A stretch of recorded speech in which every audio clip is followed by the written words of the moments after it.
Gold trusted gold buyers మీరు తాకట్టు పెట్టిన బంగారాన్ని విడిపించి ఈ రోజు ఉన్న మార్కెట్ ధరకు కొనబడను. ఇండస్ట్రీలో బతికితే నాగార్జున గారి లాగా బతకాలి అని చెప్పి చాలామంది హీరోలు ఇప్పటికే చెప్పారు. అంటే ఆయన రిచ్నెస్ అదంతా పక్కన పెడితే ఆయన లైఫ్ స్టైల్, ఆ బాడీ మెయింటైన్ చేయడం కానీ, ఆ ఫుడ్ హ్యాబిట్స్ కానీ అందరికీ చాలామందికి ఆదర్శం. అసలు నాగార్జున గారి డైట్ ఎలా ఉంటుంది? నాగార్జున గారు వారంలో 5 రోజులు మామూలు ఫుడ్ తీసుకుంటాడు. అంటే ఇడ్లీ కానీ మామూలే, మనం ఏం తింటాం అదే, మితంగా తీసుకోడు. అంటే ఎక్కువగా తినడు. ఓకే, ఫస్ట్ పాయింట్, ఒక ఇడ్లీ తిన్నాడు అనుకుంటే ఒక ఇడ్లీ, లేదంటే ఒక వడ, లేదనుకుంటే ఒక గారి, ఇట్లా తక్కువ తింటాడు. ఏదైనా ఒకటి దాంట్లో మళ్ళీ ఆకలేసినప్పుడు తింటాడు ఏదో ఒకటి. ఆకలి లేనిదే తినడు. మనం ఏం చేస్తాం, ఆకలి ఉన్నా లేకపోయినా ఎవడన్నా పెడితే తినేస్తాం. అట్లా కాదు, ఆయన ఆకలి వేసినప్పుడు తింటాడు. మధ్యాహ్నం నుంచి ఏం తీసుకుంటారు? మధ్యాహ్నం మామూలు భోజనంలో ఎప్పుడు కూడా ఆయనకి బెండకాయ కంపల్సరీ ఉండాలి. ప్రతిరోజు ఉండాలి. తర్వాత చిప్స్ ఉండాలి, హాట్ చిప్స్ ఉండాలి. రైస్ ఏమో మన రైస్ కాదు, దంపుడు బియ్యం. దంపుడు బియ్యం ఉంటాయి. అంటే దాన్ని ఏమంటారు, పొట్టు అదే తౌడు తీయకోకుండా పాత రోజులు దంపుడు బియ్యం. తర్వాత రసం, ఒక అరటిపండు, ఏదన్నా మొత్తానికి 4 ఉండాలి. అవి కూడా ఏంటంటే అంత అదొకటి. రైస్ మటుకు చాలా మెత్తగా ఉండాలి, మనం తినలేం. అది మెత్తగా అయిపోద్ది. ఓకే, అంటే అన్నం చీడిపోయినట్టు ఉంటుంది కదా, మెత్త ముద్దలాగా అయిపోద్ది కదా, అట్లా ఆయనకి అలా ఇష్టం. అంతే, అది తింది. ఇక సాటర్డే వచ్చింది అంటే సాటర్డే నైట్ నుంచి ఆయన కావాల్సింది ఎక్కువ ఇష్టం ఏంటంటే పాంప్లెట్ చేప తింటాడు. అదంటే ఆయన బాగా ఇష్టం. అది నేను అవుట్డోర్లో కూడా వండి పెట్టేవాడిని ఆయన. ఎప్పుడన్నా కేరళ కానీ అటు వెళ్ళినప్పుడు, అరే నాకు అంటే మా తెలుగులో చందువ చేప అంటారు, ఇట్లా పాంప్లెట్ చేప ఎట్లా ఉంటుంది, అది అవి వండి పెట్టేవాడిని. అవి అంటే చాలా ఇష్టం. ఇక ఆ సండే మటుకి మటన్ కానీ చికెన్ కానీ 2-3 ముక్కలే అంతే. అంత తర్వాత ఏంటంటే శుభ్రంగా ఆ తినేది ఆదివారం పూట కొద్దిగా ఎక్కువ తింటాడేమో నాకు. ఓకే, అంటే డైలీ జిమ్ చేస్తారు? డైలీ జిమ్ చేస్తాడు. పొద్దున్న ఒక రాగి గ్లాస్ ఇంత ఉంటుంది, రాగి గ్లాసు. ఆ గ్లాసు దాంట్లో ఏంటంటే నిమ్మకాయ, ఉసిరికాయ, క్యారెట్, బీట్రూట్, తర్వాత ఇది ఏమంటారు, వైట్ పటికి బెల్లం ముక్క ఉంటుంది, పటికి బెల్లం తెలుసు కదా, షుగర్ పటికి బెల్లం, అది కానీ తేనె కానీ, అది లేకపోతే తేనె, ఇవన్నీ మిక్సీ చేసి ఇచ్చేవాడిని. ఒక గ్లాసు రాగానే, షూటింగ్ రాగానే ఫస్ట్ ఒక గ్లాస్ ఇచ్చేవాడు. ఆయన పరగడుపున తాగేవాడు. ఓకే, అది కంపల్సరీ ఉండాలి. అది అందుకనే ఆయనకి హెయిర్ ఓడదు. ఇదేనా రహస్యం? ఎందుకు ఓడదు అంటే అదే, ఉసిరికాయ, క్యారెట్, ఈ జ్యూస్, నిమ్మకాయ, తేనె, ఇంత గ్లాస్ తాగుతాడు. మళ్ళీ ఇంత కాదు, ఇంత పెద్ద గ్లాస్ తాగుతాడు. నాకు తెలిసి ఆయన కెరీర్లో ఒక అన్నమ్మాయికి తెప్పించి దేనికి విగ్గుపడినట్లేరు. అంటే ఫస్ట్ ప్రెసిడెంట్ గారు పెళ్ళడానికి పెట్టాం కానీ తీసేసాను. తర్వాత వాళ్ళు వాడింది అన్నమయ్యకే. ప్రెసిడెంట్ గారు పెళ్ళడానికి ఫస్ట్ పెట్టి బాగాలేదని తీసేసాం. బాగుంది ఉంగరాలు చుట్టూ అది ఇదని పెట్టి అన్నమయ్యకే పెట్టాం. అది కూడా రెండింటికి, ఓల్డ్ గెటప్కి, మిడిల్ గెటప్. ఇదనమాట హెల్త్ సీక్రెట్. హెయిర్ సీక్రెట్ అంతే, ఎవరికైనా ప్రపంచంలో. కానీ మెయింటైన్ చేయదు. ఆ జ్యూస్ మిషన్లో బీట్రూట్, క్యారెట్, ఉసిరికాయ, నిమ్మకాయ, తేనె సస్తే ఓడదు. ప్రపంచం ఎవరికి ఓడదు, కానీ మెయింటైన్ చేయరు. నాగార్జున గారికే కాదు, ఎవరికి ఓడదు. కానీ ఆయన మెయింటైన్ చేస్తాడు కాబట్టి ఆయన వేరేట్టు. నేనే ఇచ్చేవాడిని చేసి. నేను ఆయనకి అన్నీ చేసి పెట్టేవాడిని. దోశలు వేసి పెట్టేవాడిని. ఏదైనా అవుట్డోర్లు వెళ్ళినప్పుడు చేప కానీ అక్కడ ఏదైనా దొరికితే చేసి పెట్టేవాడిని. బాగా ఇష్టంగా తినే ఫుడ్ ఏంటి సార్ ఆయన? బాగా ఇష్టం అంటే నాకు తెలిసి చేప ఎక్కువ బాగా ఇష్టం. ఈ ప్రాన్ అవన్నీ సీ ఫుడ్ తినగానే ఇదంటే చాలా ఇష్టం. పాంప్లెట్ చేప అంటే ఒకటి రెండు కూడా తింటాడు ఒక్కోసారి. అదే బాగా ఇష్టం. ఓకే. అది కూడా ఏంటంటే ఆయన గురించి గార్లిక్ ఉంది కదా, మన వెల్లుల్లిపాయ సన్నగా కోసి అల్లం అవన్నీ చేసి ఆలివ్ ఆయిల్లో నానబెట్టాలి. అది ఓకే. పెప్పర్ వేసి బాటిల్లో కారం బదులు పెప్పరు, ఆలివ్ ఆయిల్, గార్లిక్, ఈ తర్వాత దాన్ని ఏమంటారు అల్లం ముక్కలు సన్న చేసి అది ఆ ఫిష్ మీద వేయాలి. అది అబ్బా టేస్ట్. ఇంకా అంతేగాని మన పసుపులు అల్లం ముద్దలు అవన్నీ ఉండవు. అలవాటు చేసింది ఏది అలవాటు చేయడం కదా, ఆయన చెప్పేవాడు. నాకు ఆయనకి నాకు చాలా మంచి ఫ్రెండ్షిప్ ఉండేదండి మేకప్ రూమ్లో. యూట్యూబ్లో చూసుకొని అరే ఈ కోడి ఇలా చేసేవాడు, ఇది దమ్ ఇలా చేస్తారు అని చెప్పేవాడు నాకు. ఓకే. తర్వాత ఫిష్ ఇలా కాలిస్తే బాగుంటుంది అంటే నాకు కొద్దిగా వంట మీద నాకు కొద్దిగా ఇంట్రెస్ట్. నేను వంట చేయటం అంటే ఇప్పుడు సండే వచ్చిందంటే మామూలుగా నేను కూడా ఇంట్లో అందరిని పిలిచి చికెన్ మటన్ తెస్తే నేనే వండి పెడతా ఉంటాను. దాని మీద ఆయన చెప్తూ ఉండేవాడు, తండ్రి ఇట్లా చేస్తారు ఇట్లా చేస్తారు ఇట్లా. సూపర్. నేను ఆయన హీరోగా నేను మేకప్ మ్యాన్ లాగా ఉండేవాళ్ళం కాదు వాస్తవం చెప్పాలి. అదే కదా, మీరు చంద్ర కాదు నాగార్జున చంద్ర. ఇక అందరూ నేను వెళ్ళానంటే ఇప్పుడు కడతారు కదా బాబు వచ్చారా అంటాడు. ఇప్పుడు నేను ఎక్కడికైనా చెట్లకి వెళ్ళాను అనుకో, నన్ను తెలియని వాళ్ళు చూసి అరే బాబు వస్తున్నారా అంటారు. ఆయన ఉన్న దగ్గర నేను ఉండేవాడిని, నేను ఉన్న దగ్గర ఆయన ఉండేవాడు అప్పట్లో ఒక నీడలాగా. సార్ ఇందాక ఇంటర్వ్యూ చేస్తున్నంతసేపు మీ ఇంట్లో నాకు చాలా ఫోటోలు కనిపిస్తున్నాయి. సో ఇంటర్వ్యూని డిస్టర్బ్ చేయడం ఎందుకని నేను అయిపోయాక మిమ్మల్ని అడగదాం అనుకుని అడుగుతున్నాను. అసలు ఏం సార్ ఈ ఫోటోలు? సార్ ఇటు వస్తే నాగార్జున గారు చాలా ఎంగేజ్లో ఉన్నారు, హెలికాప్టర్. ఎప్పుడు సార్ ఈ ఫోటో ఎక్కడ? ఇది రాబోయే చందమామ స్విట్జర్లాండ్ వెళ్ళినప్పుడు ఓకే అక్కడ తీసిన ఫోటో ఇది. సాంగ్ చేస్తున్నాం, జైన్ గారు డైరెక్టరు, హరా జైన్ గారు అక్కడ తీసింది. బాగా యంగ్ అట్లా ఉండేవాళ్ళం ఇద్దరం.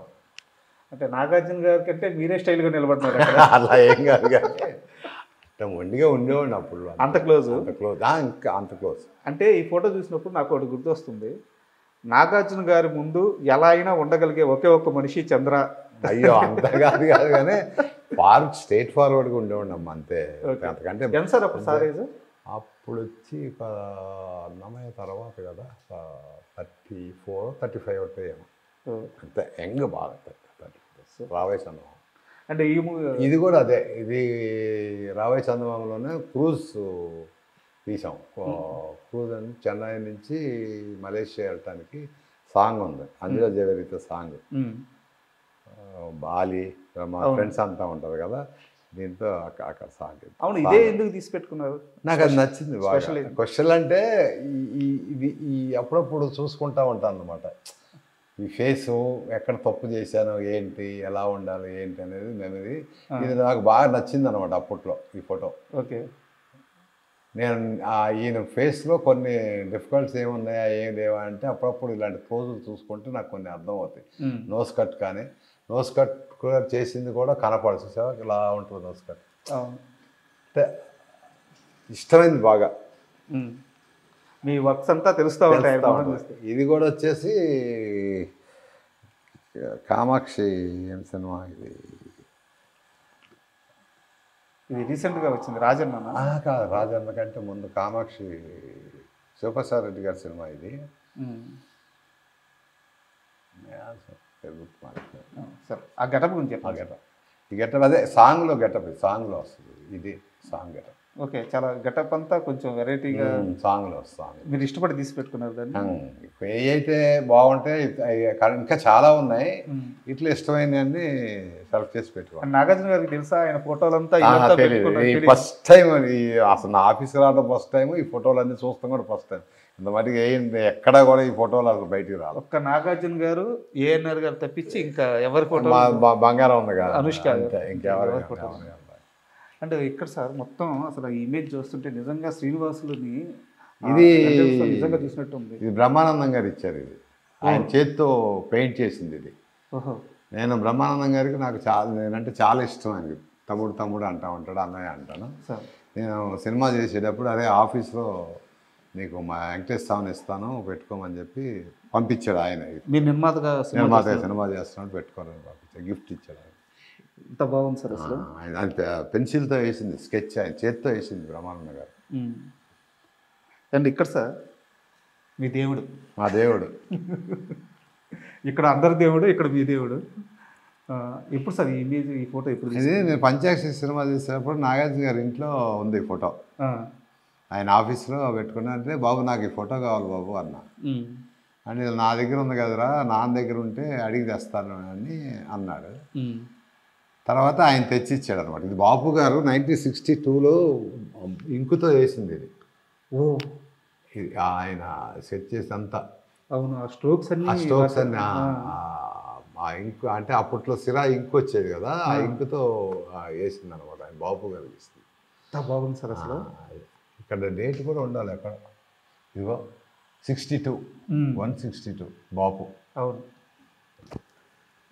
ఆయన మా ఆఫీస్లో పెట్టుకున్నాను. ఏమనిపిస్తుంది సార్ రోజు ఈ ఫోటో చూస్తుంటే? ఏమనిపిస్తుంటుంది? ఆయన అన్నీ గుర్తొస్తుంటాయి నాన్న నాకు. చిన్నప్పుడు పని చేసినాయి, నేను బైక్ మీద వెళ్ళినాయి, అనుకున్న స్టూడియోలో తిరుగుతున్నాయి. ఆయన ఆ చెట్టు కింద కూర్చొని నన్ను చూస్తా, నేను ఆయన చూసుకుంటా, ఆయన ఏదో తిరగటం, ఏదో అంటాం, అవన్నీ గుర్తొస్తూ ఉంటాయి. కానీ ఇక మనం ఏం చేయలేము. ఒక జీవితం అంటే ఎంత నాకే కాదు చాలామందికి ఆయన ఒక దాన్ని ఏమంటారు, దైవం లాంటాడు. Super sir. అంటే ఇక్కడ పక్కన చూస్తే అమ్మ బంగారం, మీ బంగారం, మా బంగారం జేజమ్మ. అంటే ఫోటో కూడా ఆ గ్రాండ్నెస్ అది తెలుస్తుంది. ఈ ఫోటో ఎంత స్టోరీ? ఇది శ్యాంప్రసాద్ రెడ్డి గారు అరుంధతి అయిపోయిన తర్వాత అనుష్క గారు గిఫ్ట్ ఇచ్చాడు. ఓకే. నేను మా ఫ్లాట్కి వెళ్ళినప్పుడు కనపడింది. ఇదే ఈ స్టోరీ పంచాక్షి డిస్కస్ చేస్తున్నప్పుడు నాకు ఈ ఫోటో కావాలి అన్నా. సో నచ్చితే తెచ్చేసుకోవడమే. అంటే బొమ్మి నాకు చాలా ఇష్టం బొమ్మి అంది. అంటే ఇవ్వటానికి కొద్దిగా అమ్మాయి అంటే బాగుంది కదా ఫోటో. అవునవును. నాకు కావాల్సిందే ఇస్తావా ఇవా ఆఫీస్లో పెట్టుకోవాలి తీసిచ్చింది. దీని వెనక ఒకటి రాసి ఉంటుంది, ఇదిగో. అవును, ఏదో రాసింది. మా అబ్బాయి గిఫ్ట్ కింద ఇది. అప్పుడు ఇది ఇక్కడ స్వీటీ సంతకం కూడా పెట్టుకున్నారు. బొమ్మదేవర తేజసాయి రత్నశ్రీ ఆంజనేయ వరప్రసాదరావు మా అబ్బాయి పేరు ఇది. ఇక్కడ మొత్తం రాసిన ఆ పేరు పెట్టి ఇచ్చింది అనమాట. అమ్మాయి ఒక్కతే, మా అబ్బాయి ఫుల్ పేరు స్వీటీ ఒక్కతే పలుకుంది. బొమ్మదేవర తేజసాయి రత్నశ్రీ ఆంజనేయ వరప్రసాదరావు ఎలా ఉన్నాడు అంటది. చంద్ర అంద బొమ్మి అంటుంది. సో వారు సంతకం పెట్టినారు, స్మైల్ చేస్తున్నారు.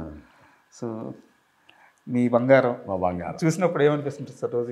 ఇంక బంగారం చూసినప్పుడల్లా ఈ అమ్మాయి లేకపోతే, ఈ ఫోటో చూస్తే ఈయన లేకపోతే నా పరిస్థితి ఏంటి, ఈ ఫోటో చూస్తే ఇప్పుడు ఇలా ఉన్నానంటే ఈయనే కదా. అంటే ఇద్దరికి నాకు అలా అనిపిస్తుంది. పక్క పక్కన పెట్టుకున్నాను, తర్వాత పెట్టుకుంటా. అండ్ ఇక్కడ చాలా యంగ్గా అసలు ఆ స్మైల్ కానీ ఆ హీరో లాగా ఉన్నారు. పక్కన సీఎం చంద్రబాబు నాయుడు గారు. సో ఎప్పుడు సార్ ఈ సందర్భం? ఇదే మనం సీత అవార్డు వచ్చింది కదా మనం దీనికి సీతారామరాజుకి సార్, దానికి. ఓకే. హరికృష్ణ గారిది చెప్పాను కదా ఇప్పుడు.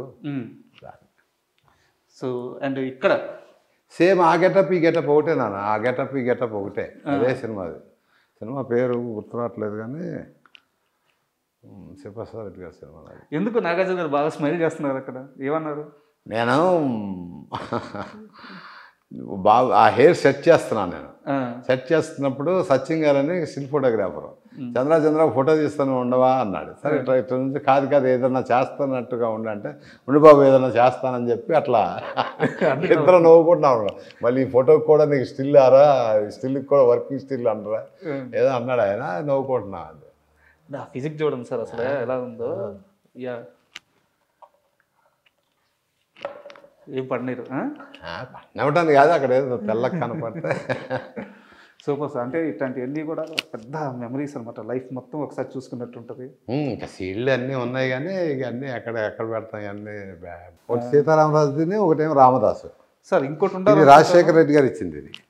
ఓకే ఒకటేమో సీఎం చంద్రబాబు నాయుడు గారు, ఒకటి రాజశేఖర రెడ్డి గారు. సార్ మొత్తం 3 ఆ 2? మొత్తం మూడు మూడు కదా, మూడు ఇంకోటి ఉండాలి.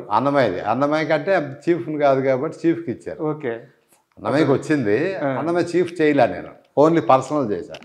అంటే ఏంటంటే పర్సనల్ చేస్తే ఎవరు, కంపెనీ చీఫ్ చేస్తేనే సీట్స్ ఇస్తారు. సో దానికి అన్నమయ్యకి వచ్చింది కానీ అది చీఫ్ తీసుకుంటారు. 3 మన చేతుల మీదుగా 3 వచ్చినట్టు. అటు ఈ 2 అంటే మీలాంటి వాళ్ళు ఇవన్నీ చెప్తుంటే మాకు తెలుస్తుంటుంది, ఓకే ఆ టైంలో ఇలా ఉండేదా, ఇంత మంచి మనుషుల. సో ఇండస్ట్రీ గురించి కూడా మాకు తెలుస్తుంటుంది అనమాట. మీ జర్నీ మాకు అందరికి ఒక పాఠం లాంటిది. అంటే ఇండస్ట్రీ మీరున్నప్పుడు అందరూ మంచి మనుషులేనండి. సార్ స్వార్థం ఉండేది కాదు, డబ్బు గురించి పనిచేసేవాళ్ళం కాదు, పని తపన ఉండేది, ఫ్రాడ్ ఉండేది కాదు. అంటే ఇప్పుడు ఫ్రాడ్ ఉందంటే ఇప్పుడు 100% ఫ్రాడ్ ఉంది. అప్పుడు సార్ ప్రతి ఓడు ఫ్రాడే. ఎందుకంటే సీనియర్ కాబట్టి చెప్తున్నా, పని కంటే ముందు డబ్బులు ఎంత ఇస్తావు, బేటాలు ఎంత ఇస్తావు. ఈ సిచ్యువేషన్లో సినిమా తీసేది 2-3 కోట్లు అంటే వేస్టేజ్ 1-1.5 వేస్టేజ్.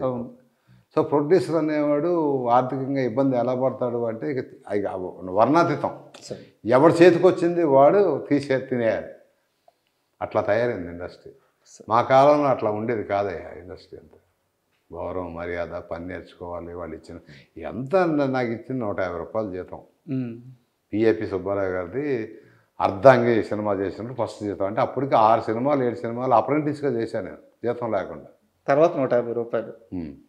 సో అక్కడి నుంచి జయసుధాను మురళీమోహన్ గారు యాక్ట్ చేసింది అర్ధాంగి అని ఒక పాత సినిమా ఉంటుంది, పిఏపి సుబ్బారావు. మోహన్ గాంధీ డైరెక్టర్. దానికి 150 రూపాయలు. ఆ 150 రూపాయలు తీసుకున్నట్టు ఉంటే ఆనందం చూడాలండి జీతం తీసుకుంటే. అసలు ఆ రోజులు ఇంకా రావు నాన్న. ఫైనల్గా చాలా థ్యాంక్ యూ. ఎందుకంటే 1-2 సినిమాలు చేసిన జర్నీ కాదు మీది, 1-2 సంవత్సరాలు ప్రయాణం చేసిన జర్నీ కాదు మీది.